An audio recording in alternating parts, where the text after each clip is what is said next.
माता बहनाओ, श्री सुखदेव जी बताने लगे, हे राजा परीक्षित, भगवान कन्हैया की लीलाएं वृंदावन में धूमधाम से होती जा रही हैं,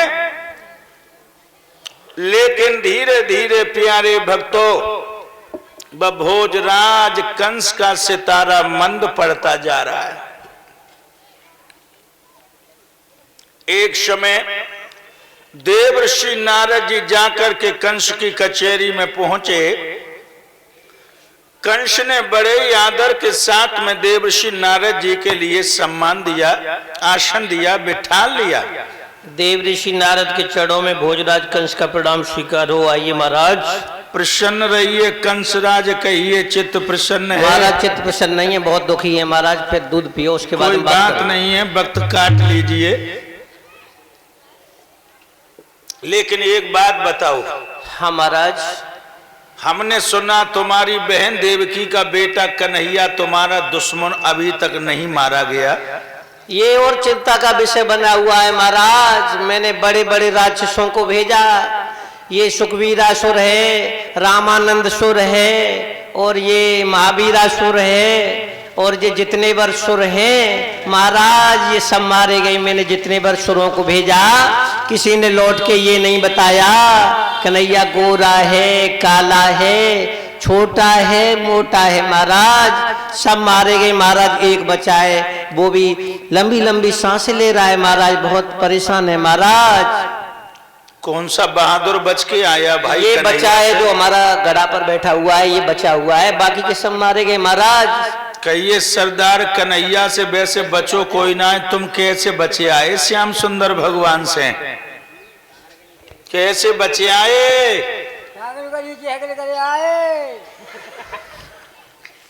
अच्छा हुआ तुम्हारी पत्नी के भाग्य अच्छे थे जो तुम बचे आए, ना कन्हैया से बचो कोई ना है।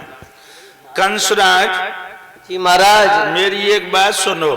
सुना महाराज। अगर कन्हैया बलराम को तुम मारना चाहते हो तो एक बात बताऊं मैं तुम्हें। हाँ महाराज। एक कुंवारी लड़की ढूंढो। हाँ। एक कुंवारो लड़का ढूंढो। अच्छा महाराज। दोनों की शादी का अनुष्ठान रख दो। जी महाराज। धनुष यज्ञ कर दो। हाँ। मुष्टिक चारूढ़ पहलवान को युद्ध करने के लिए तैयार कर दो। अच्छा महाराज। और किसी ऐसे को भेजो जिस पे यादव लोग विश्वास करते हो। कन्हैया बलराम को बुलवा ले, सोई चटनी बटो और चाट जाओ। तो महाराज अक्रूर को भेज दिया जाए, कैसा रहेगा? ये तुमने अच्छा विचार किया, क्योंकि वो कन्हैया का चाचा है, अपने पे भरोसा अपना ही करता है। हाँ महाराज। कल कौन सा दिन है? कल मंगलवार है। मंगल है। हाँ। कल का ही दिन अच्छा है, कल ही भेज दो किसी को। ठीक है। मेरे प्यारे भक्तों, देवर्षि नारद कल बता के चले गए। इधर उसी समय पर अक्रूर के लिए बुला लिया। अक्रूर से कहने लगे, बोले हैं तो एकदम से कहने लगे अक्रूर, कहिए महाराज कंस आपने हमें क्यों बुला लिया? तो आप वृंदावन चले जाओ। क्यों? परसों का हमारे यहाँ पर धनुष यज्ञ है, हम कन्हैया और बलराम को बुलाना चाहते हैं। एक बात बताऊं कंस जी।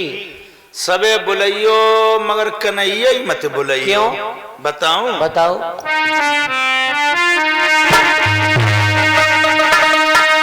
बोले अक्रूर सुनो राजन, कन्हैया आने की देरी है। वृंदावन बाको शेला है, मथुरा बाकी चेली है।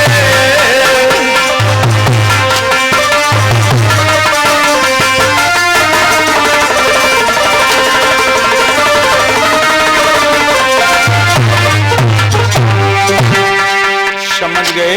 आने दो तुम उन अहीरों को, मच्छर की तरह मीड़ दूंगा, मूली की तरह काट दूंगा, गन्ने की तरह चीर दूंगा।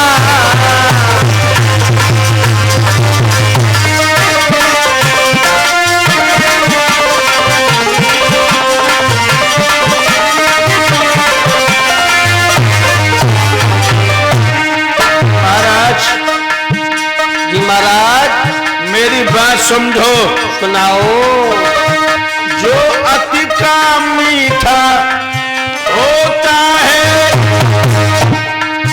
वो ही अपना नाश कराता है। अरे अति का मीठा गन्ना है कोल्हू में पेरा जाता है।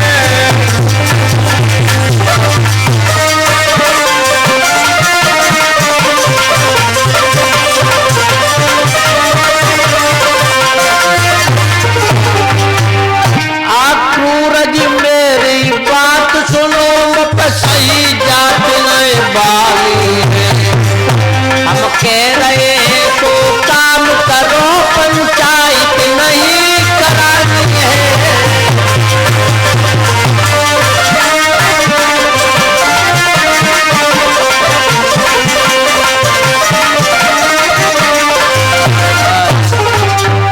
आने दो, कोई चिंता का विषय नहीं है, मैं सब कुछ देख लूंगा। तो हमारे लिए कोई साधन दे रहे हो जाने के लिए? हाँ, मेरे पास सफेद घोड़े का रथ है, उसे ले जाइए। मेरे प्यारे भक्तों, चाचा अक्रूर के लिए वृंदावन के लिए विदा कर रहे हैं घोड़ों वाला रथ देकर। जो चाचा अक्रूर रथ में बैठ के चल दिए, मेरे भगवत प्रेमियों धीरे धीरे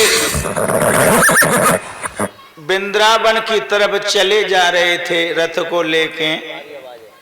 कन्हैया बलराम गैया चुंगाते हुए रास्ते में मिल गए। चाचा से पूछने लगे, कहिए चाचा कैसे रहते हो मथुरा में? प्रणाम किया।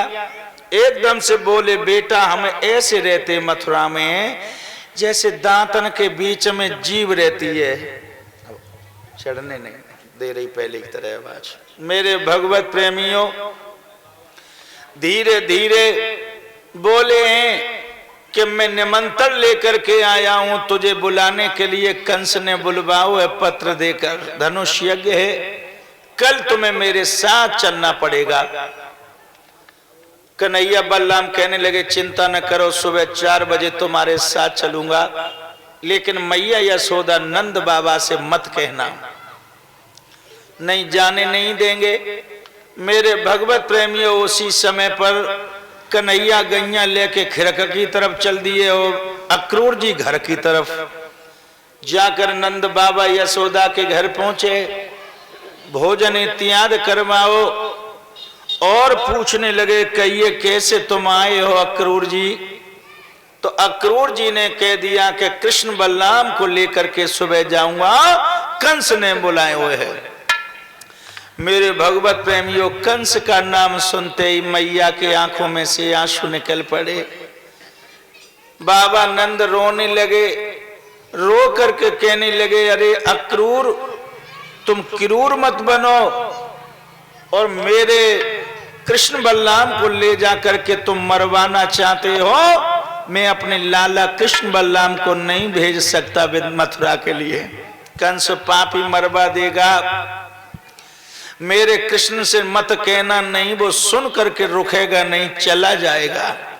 मेरे बंधुओं जनाए मैया को मालूम है कि पहले ही श्याम से बोल दिया। प्यारे भक्तों इधर रात में कन्हैया ने अपनी मित्र मंडली के लिए तैयार कर लिया है मथुरा जाने के लिए। तो मैं तुम्हें कहां तक बता के दूं? ग्वाल बाल थे यादवों के छोरा, नए नए 18-20 साल के है, गंजन के दूध पिए सो खिंचे हुए धरे। मेरे प्यारे भक्तों रथ सजाया, लाठियां फिट कर ली, लाठियां मथुरा जाने के लिए। ऐसे नए नए छोरा रहे जो गंजन के दूध पी पी के खिंचे रखे। लेकिन प्यारे भक्तों अब तो तुम काऊ जवान पे देखो, जवानी काऊ जवान की जवानी अब ना दिखाई देते है। अब काऊ जवान पे जवानी है या ना, सीधी बालापन से रेल चलते है इनकी। बुढ़ापे के स्टेशन पे तो पहुंच जाती है, जवानी को स्टेशन भूल गई। वो जवानी नहीं है किसी में, न वो खान पान रहा जो पहले खाया करते थे। अब नहीं, अब जवानी है ऊपरी छज्जी तो दुई जगह पे है कि भैंसिया की एन में और के दूधिया की एन में। अरे थोड़ो बहुत दूध होतू है। बच्चा से कहो कि बेटा दूध पिएगा, हाँ? दही खाएगा, हाँ? मठा पिएगा, हाँ? लेकिन एक चीज ज्यादा प्रिय हो गई है। राम ने पियो दूध, कृष्ण ने खाओ घी, और कल युग में चलती है चाय सो जो राण फूंक फूंके। कितनी बुरी दशा है।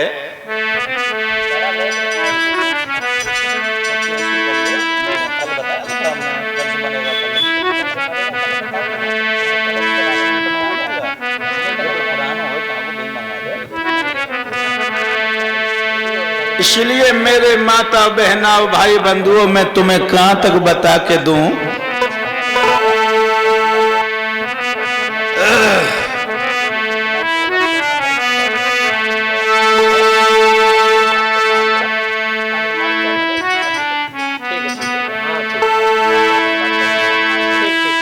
दूध दही घी मक्खन की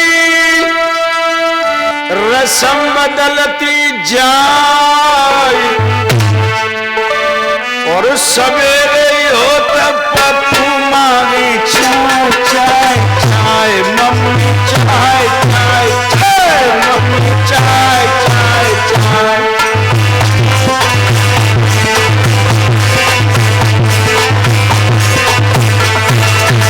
दही रबड़ी मक्खन की रसम बदलती जाए, रसम बदलती जाए, और सवेरे होते ही पप्पू मांगे चाय चाय चाय, मम्मी चाय चाय चाय।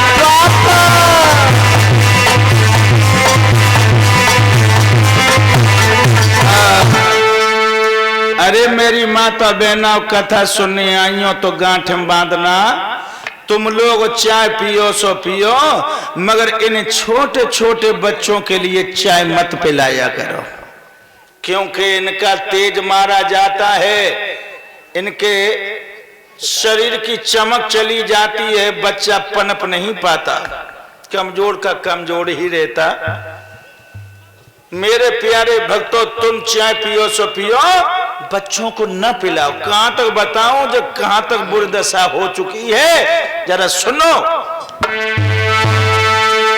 अरे 2 रुपया को दूध आद पाए रोज सवेरे लाए, 2 रुपया को 2 रुपये को दूध आद पाए रोज सवेरे लावे, 5 रुपए के लाए समोसा 10 रुपया दे आवे, और बिस्कुट दारी चाय पीवे कुलबा खुश हुई जाए, और कुलबा खुश हुई जाए, और सवेरे होते ही पप्पू मांगे चाय चाय चाय, मम्मी चाय चाय चाय। पापा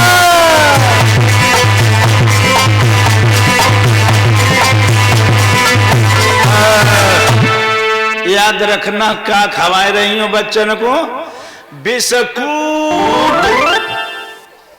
कुटोबा बिस खवाओ, बिस्कुट कुटोबा बिस, बिस कूट कुटोबा जेरो, आंतन में फंसे गो।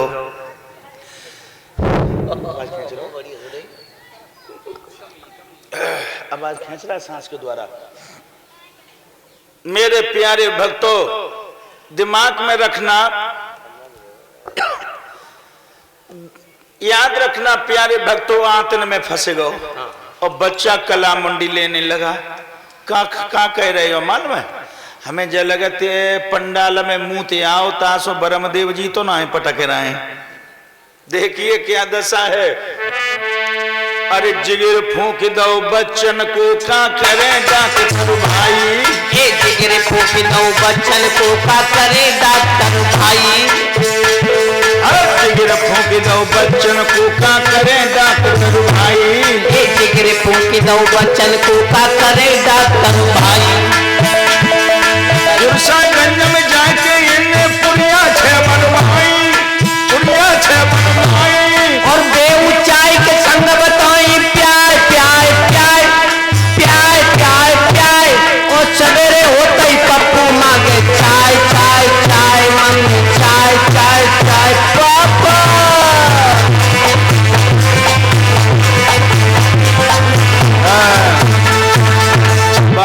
बाद डॉक्टर साहब ने वो इलाज पूरा कर दो, चाय के संग दे। जो बीच में मम्मा सो रही हैं हरी साड़ी वाली, ए बिना चाय के लोगन ने अब शोभनाएं बताई, बिना चाय के लोगन ने अब शोभनाएं बताई। पी पी गर्मा गर्म